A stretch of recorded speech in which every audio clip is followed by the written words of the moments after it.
Hey, it's Aaron, And I'm Sarah. and this is 31 Nights of Scary Shit.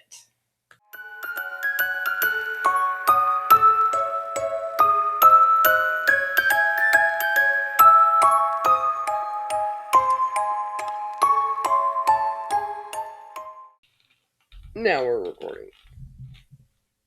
All right. Hello, my friends. Hey, party people. So, I'm going to be talking about the Villisca axe murders. No introduction. No, hey, how's it going? I- Just right into the story. No I- bullshit. No bullshit, Aaron. I love it. I said hello. I'm just anxious about this, and I don't want to say I'm excited because that makes it sound like I'm happy to be reporting on this. I'm not happy about it, but Reporting on it. Yes. You should be excited to be reporting on this, news anchor Aaron. Tonight at 5. Veronica Corningstone. Yes. Yeah, that's my new name.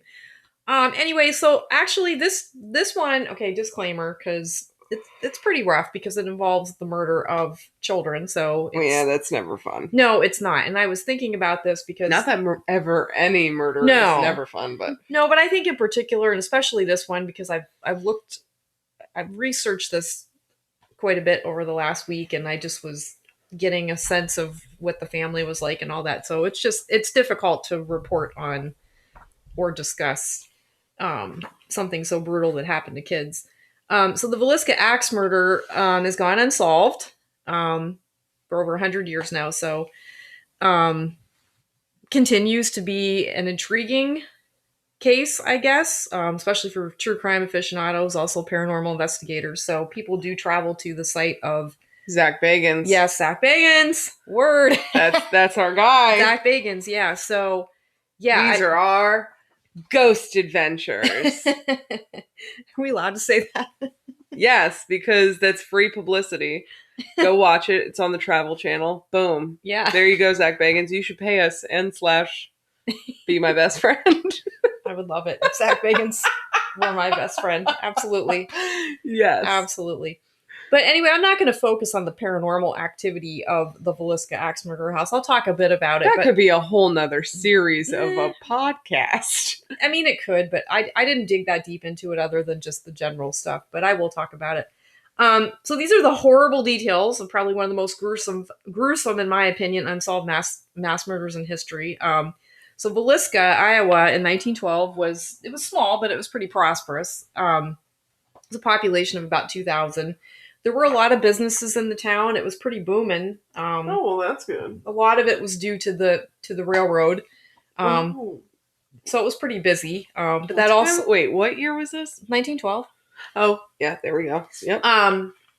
So the railroad was a double-edged sword there because it also invited a lot of transients coming into town. But it was a prosperous little town.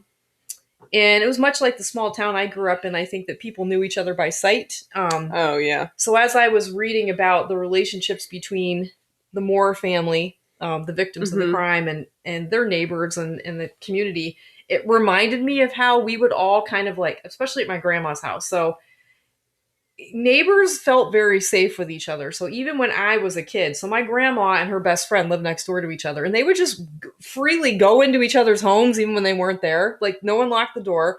Even as kids, we would go next door. Her name was Thelma. And we'd just go into the house, like, get a sandwich. Like, that's what we used to do. Wow. Yeah, I mean, we didn't think anything about it. That's just what you did. And people just knew each other so well. And I never would have thought that anything bad could possibly happen, because when you're a kid, you don't think of it. But we were really very free about people knowing our whereabouts, going in and out of homes. I think that's what got me about this. So this was one of those communities where everybody knew each other, and you get to know your neighbor's habits. So when the Moore family, because the neighbors know them so well, they know something's wrong just by how when they get up in the morning and they're like, I don't see the Moores stirring about and doing their chores, so something's wrong. So yeah. So and I think that probably the neighbor who had that feeling was probably like, oh, I really know something's wrong. There's just something off about this. So it just really kind of stuck with me because of that. Yeah, that's kind of spooky, though. I don't like. Ooh. Yeah, because I grew up in that kind of a situation where everybody knew your habits and you just knew when something wasn't right. But anyway, in the early hours of June 10th, 1912, in Villisca, Iowa, a stranger wielding an axe snuck into an unlocked door of the home of Josiah J.B. Moore. Can I ask a question? Yeah. How is this known? Or So do people just connect the dots? there were a number of reports of like people, like for instance, the one of the things I'm going to use is the coroner kind of reconstructed what he thought happened, almost in a Mm, forensic kind of way. Only he was the coroner, so some of this is sort of based on conjecture, I guess, of the way they okay, think I that it got you. unfolded. Okay, But I yeah, do, but it's like based in some sort of fact. yeah. But I do want to mention my sources, so I'm glad you said that. So I used iowacoldcase.com, which was pretty informative. Then I also used Smithsonian Magazine, which is one of my new favorite sources Yeah, because it's obsessed. pretty legit. And the article was titled "The Axe Murderer Who Got Away." Nice. And I also used Vice.com for a bit of information too, which I like that one too. So anyway, some of this, of course, is conjecture in the way that it unfolded, but they think that sometime after midnight on June 10th that this is when it happened. So um, an axe murderer, unfortunately, was able to get in through an unlocked door at the home of Josiah, otherwise known as J.B. Moore. And Close the door. oh God, I hate when you do that. I think somebody's standing Well, I'm there. trying not to interrupt the podcast, but every time I have to because you're too afraid because you're afraid someone's in the house. God, I hate that. Or a ghost or something. There's no Yes. ghost. I'm just trying to be slick about telling you to Oh, close the okay, but door. we're talking about spooky shit, then you do that. All right, never mind. So, okay, I'm going to start again.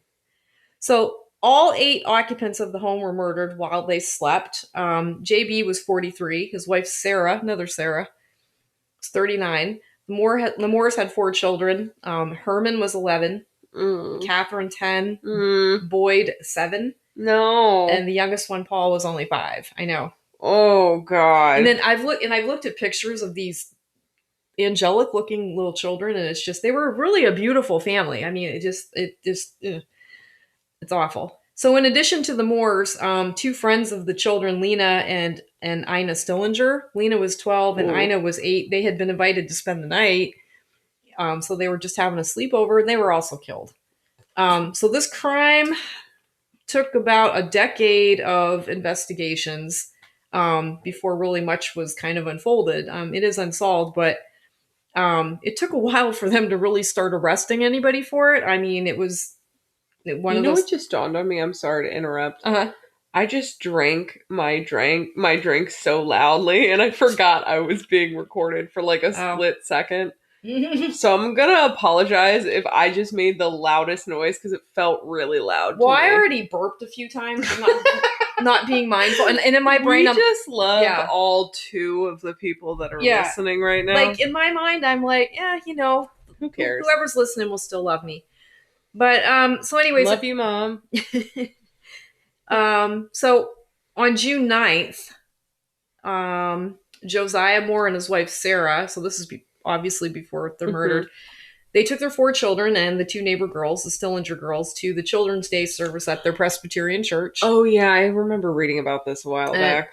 So Sarah Moore was the co-director of the Sunday school program. The Moore children performed speeches and recitations, whatever their program was for the day, just like the other Sunday school members did. Afterwards, there was a social, and that lasted until about 9:30 p.m. It's kind of late. That seems like a long time, long day. Really late. The Moores on foot, they walked probably about 3 blocks back to their house, and then it's believed that sometime after midnight, someone took Joe's axe. Joe was also JB/Josiah. His axe from probably a coal shed, entered the house, and then bludgeoned all 8 people who were asleep. So a neighbor, Mary Peckham, at roughly 7:30 a.m. morning of June 10th, she's concerned when she doesn't see the usual bustling about of people doing chores. It looked unusually quiet. She could tell no one had moved, done anything, so she's concerned. She calls up JB's brother Ross, who is a local druggist, and Ross arrives at the home at about 8 a.m. When Ross enters the house, he discovers 2 bodies downstairs in a back bedroom. It looks like they're covered with a sheet or a blanket, and he notices some blood kind of spattered on the bed. Ross, of course, is distraught. He's in a panic. He calls JB's hardware store and he tells an employee that they need to fetch the marshal, who was Henry Hank Horton, because something terrible had happened.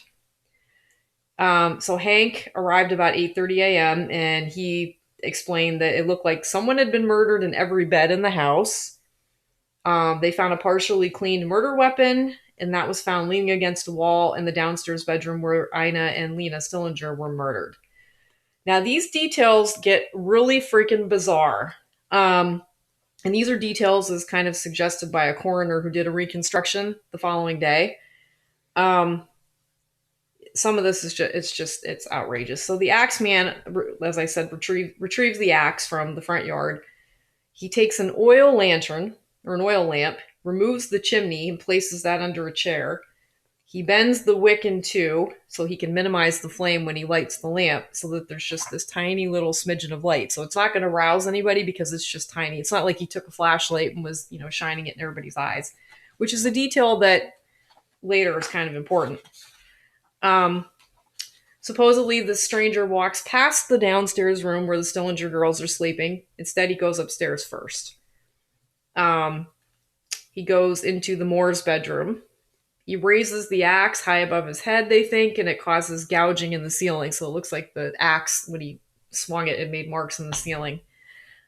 He brings the doll. Wait, how tall is the ceiling? It's probably not very high. I looked at pictures of the house and looked at the inside, and given from the way the staircase looked, it's one of those houses I think that probably had a pretty low ceiling. I don't know. It was a two-story house, but I think it seems like the ceilings might have been a bit low. And I'll talk a bit about the house too, because that house would freak me out whether or not somebody was murdered there. I don't like the looks of that house and the way it's set up, but I'll go into that too. So they saw gouge marks in the ceiling. Brings the axe down on JB's head, which crushes his skull, which probably kills him immediately. Next, he strikes Sarah before she even has time to stir or awaken. Then he goes into the children's bedroom. There's no evidence that anybody was awake. Thank God. Apparently, there wasn't enough noise that awakened the Stillinger girls downstairs either. After he kills the Moore children, he goes downstairs and then he murders Lena and Ina. So this is truly effed up. So I know it's already effed up, but apparently he goes back upstairs and proceeds to, this is literal, reduce the victims' heads to pulp. So it's like he just takes the axe and just repeatedly, just so he makes mincemeat out of the heads. Kind of sounds reminiscent of Andrew Borden, but I think it probably looked worse. So Joe's head is struck about 30 times. So we're talking like his That's rage. Whatever was his head is just mush at this point. He did this to the faces of all 6 family members. Joe got the worst of it, so basically they were unrecognizable. So again, it just reminded me of the Bordens, and God, it's just awful. He then covers Joe and Catherine's heads with their bedclothes. He puts a gauze undershirt over Herman's face and a dress over Catherine's face. And he also covers Boyd and Paul. Then eventually he goes back downstairs and does the same effed up pulverizing of the girls' heads downstairs. So this post-mortem pulverizing is just, I don't know, beyond anything. And then he did another weird thing that he took clothing that he must have taken out of the dresser drawers, and he hangs the clothing over every mirror or every piece of glass in the house, which is weird. Ritualistic, I don't know. It's weird. Then this is a really odd detail as well. Some reports say 2 pounds and some say 4, but he takes between a 2 and 4 pound slab of uncooked bacon out of the refrigerator, wraps it in a towel, and then he leaves it on the floor in a downstairs bedroom uncooked. I don't know what that was about. They assume that he stayed in the home for a while. He leaves behind a bloody bowl of water, which maybe he washed his hands in. I don't know, maybe. And then sometime before 5 a.m., he leaves the lamp at the top of the stairs and he slips out. He locks the door behind him, and he takes the house keys and vanishes. I don't know. Odd that he does those little details. Yeah, like really bizarre. Bizarre. I mean, he sounds pretty composed. I mean, he sounds like he really had a plan. He doesn't seem fazed by much of anything. I also don't like when they spend time in the home because you know who that reminds me of? Who? Golden State Killer. Oh, I don't I like don't I that. don't like anyone who spends time in the home. And again, I don't want to make it sound like I like anybody that murders, but I just don't like the thought of that. Like, especially you're the neighbor and you find out later what happened and you realize if you're Mary Peckham, oh, while I was over here sleeping, there's some asshole over in my neighbor's house who's just sitting there, eating a meal and he's just bludgeoned everybody to death. It's just so creepy. Yeah. So, as I said, Mary Peckham was alarmed when she didn't see anybody up and doing chores at 7 a.m. And then she called JB's brother. Ross does fetch the marshal, Hank Horton, and Horton brings with him doctors Clark Cooper, Edward Huff, and Wesley Ewing, who's the minister of the Presbyterian Church. Hmm. The county coroner, L.A. Lindquist, also arrives, and so does Dr. F.S. Williams. And Dr. Williams is the first to examine the bodies and establish a time of death. Wow. And here's another thing. What is it with these people who show up at the scene of these brutal murders and they're like, I want to go in and look? So apparently, like, this huge freaking crowd shows up. The coroner goes outside and says, I mean, he's just beside himself and he's like, you don't want to go in there. First of all, why is that even a thought that they're allowed to go in?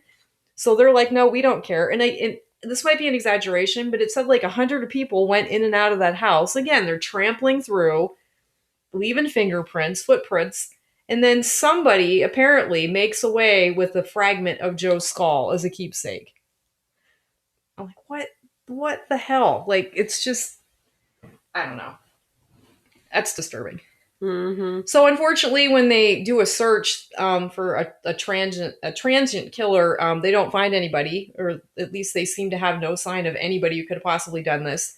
However, it's problematic because so many trains are going through the town a day that he could have just easily escaped. So Well, that flippin' sucks. it's problematic, and I think a lot of crimes were happening that way. That people were just doing their thing, boom, hop on a train, and then they're gone. So I think that was probably the case with a lot of these things.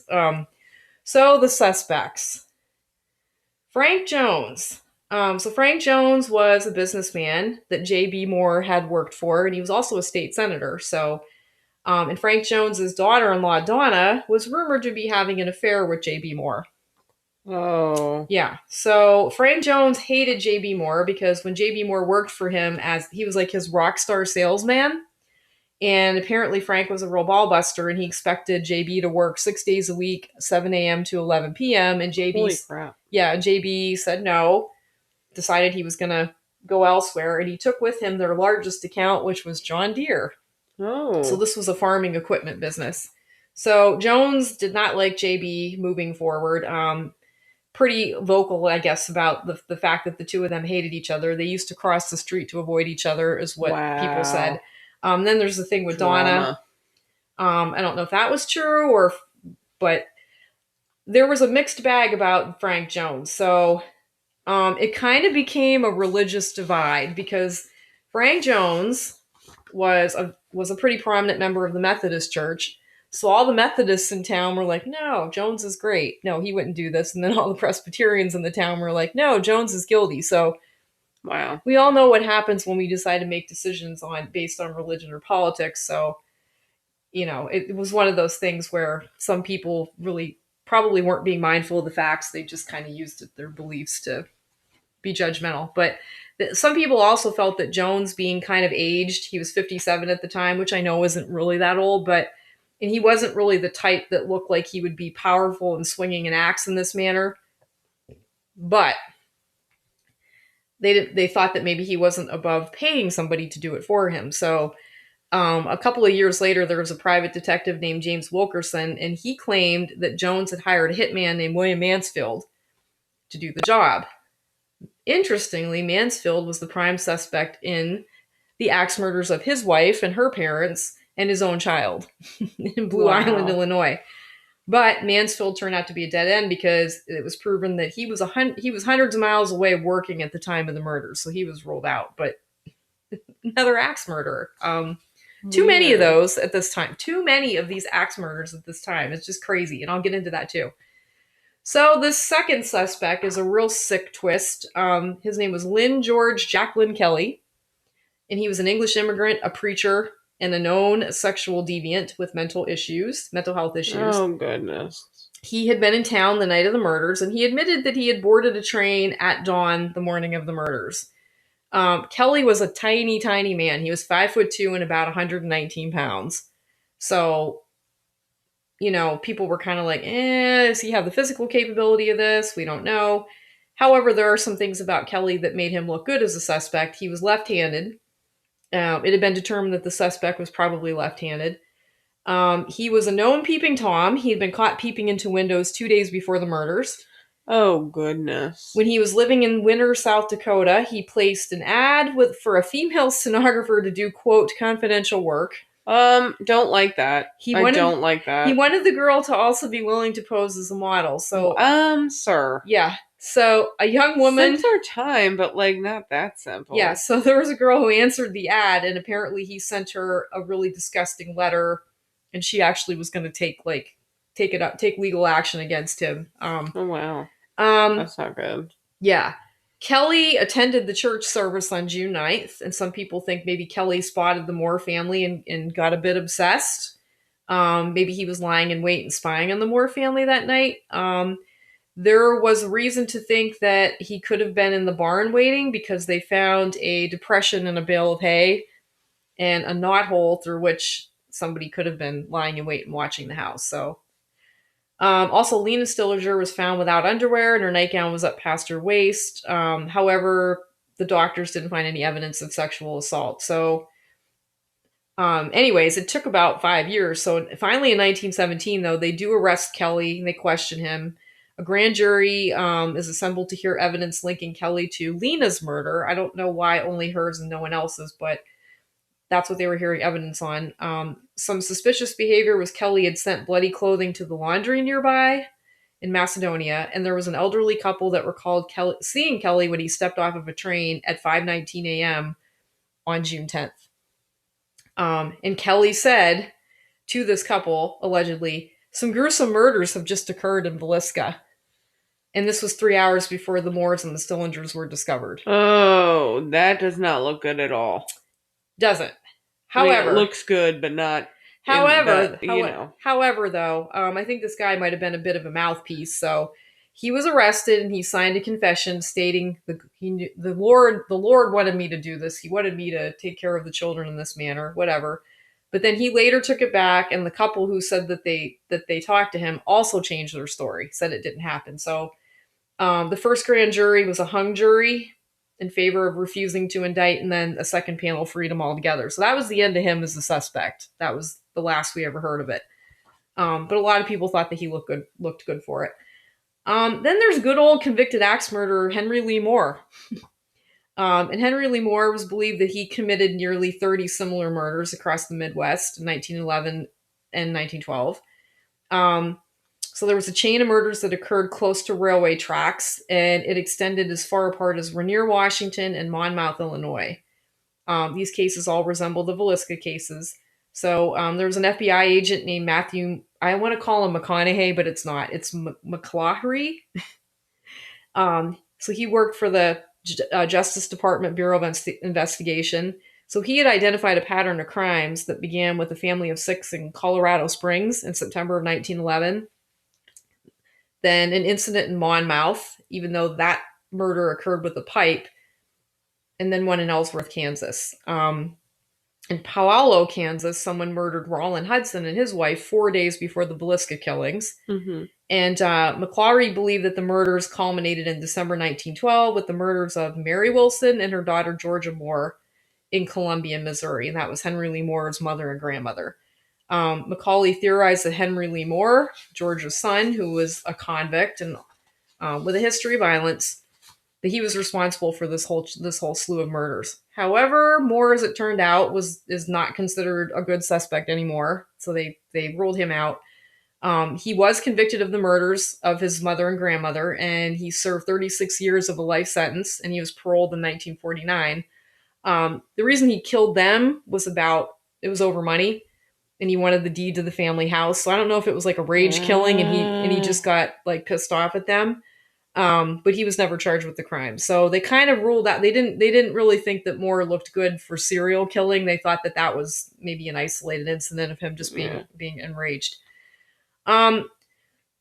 So this whole thing about there possibly being a serial axe murderer at the time, there are some compelling facts about it, but they've never really proven it. The fact that an axe was used in all these cases was not really that unusual because most homes had them and it was a weapon of convenience. So, Yeah. um, but there were an unusual amount of murders that were concentrated in this midwestern area. So it is a little weird. Also, using an axe on a sleeping victim kind of makes more sense because a person that's mobile, I guess, if you're swinging an axe at them, you got less of a chance that you're gonna be successful. I don't know, whatever. Yeah. However, the string of axe murders does have some similarities where the pattern's hard to ignore. So, in 8 of the 10 cases, the murder weapon is found at the scene. In at least 7 of the cases, there's a railway nearby. In 3, including Villisca, the murders took place on a Sunday. In Palo, Villisca, Rainier, and one murder in Mount Pleasant, Iowa, the killer covers the victims' faces.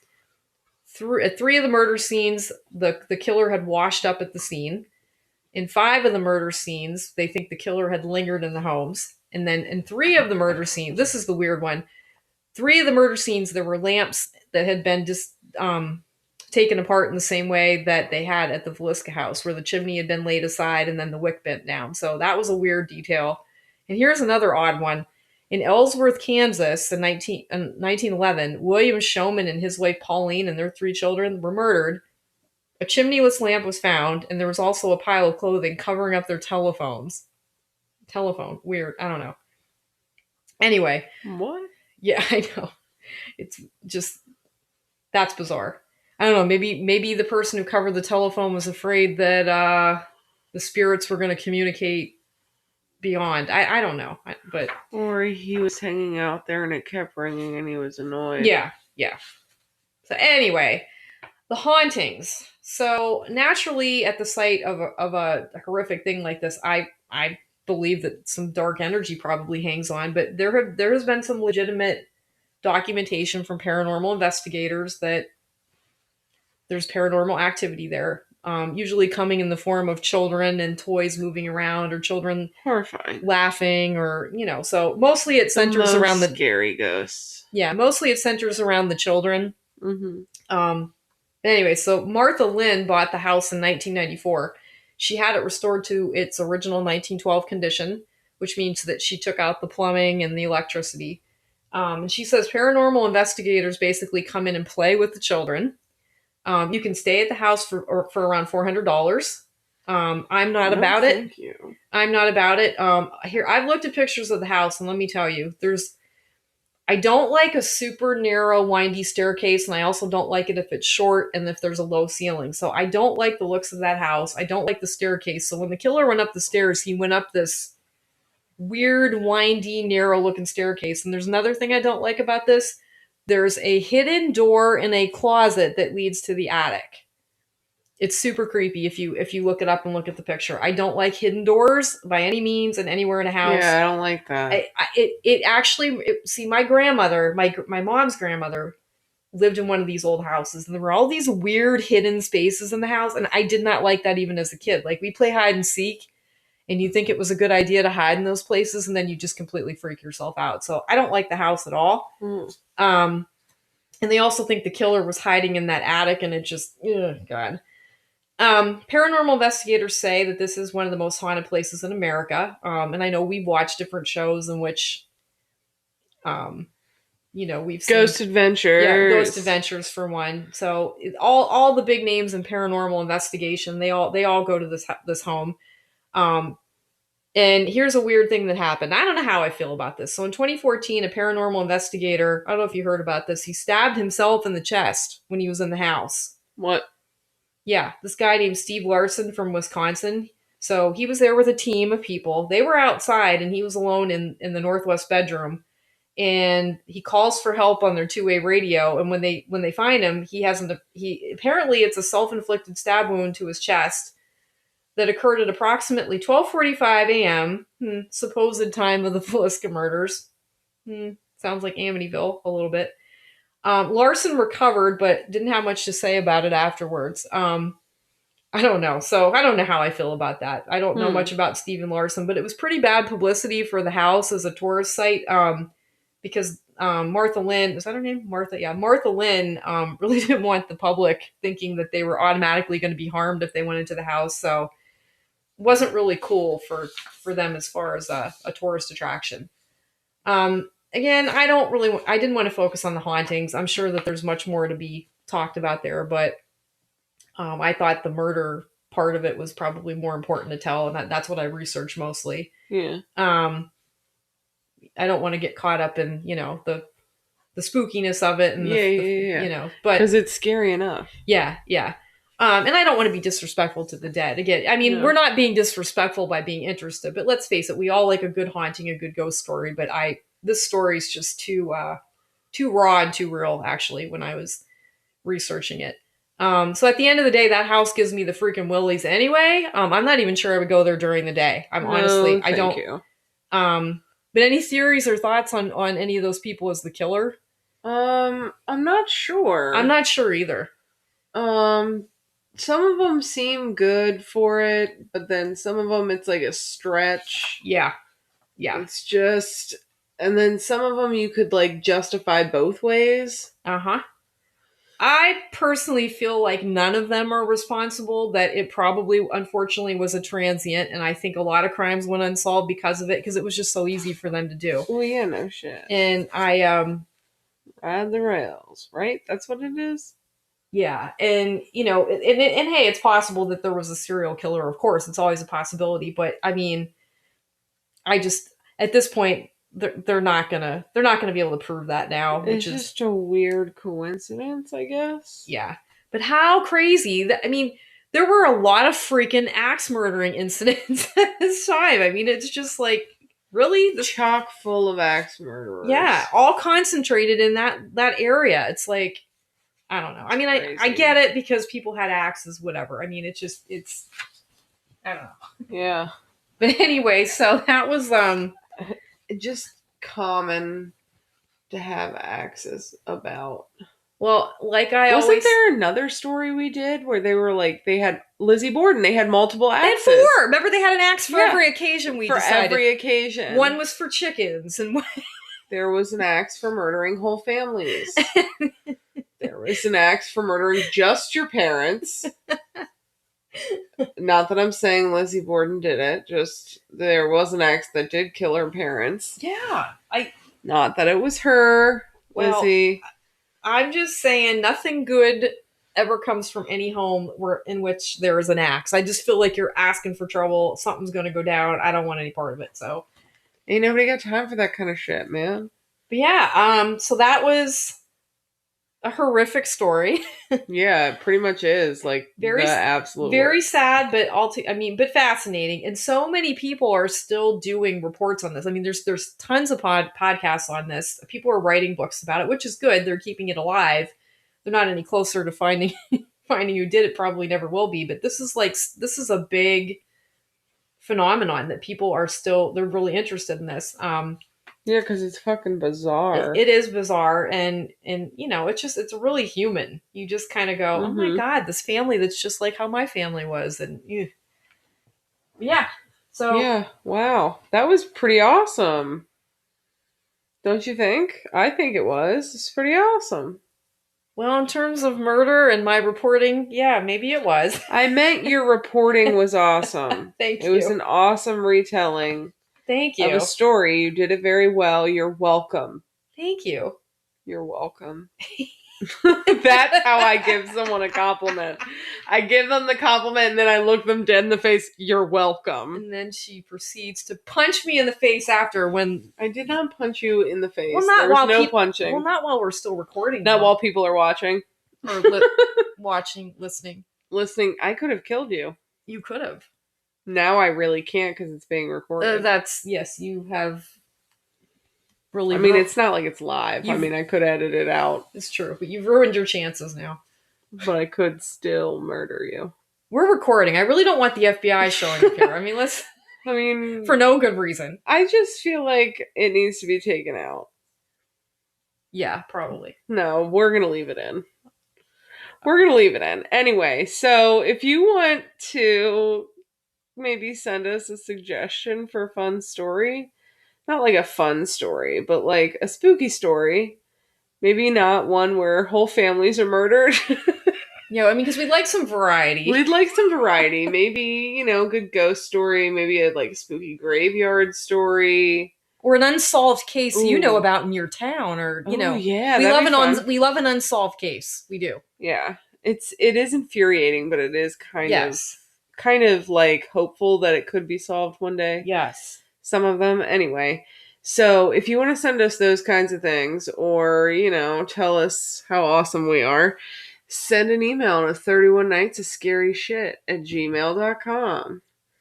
31, like the number, nights of scary shit at gmail.com. And stay spooky, friends.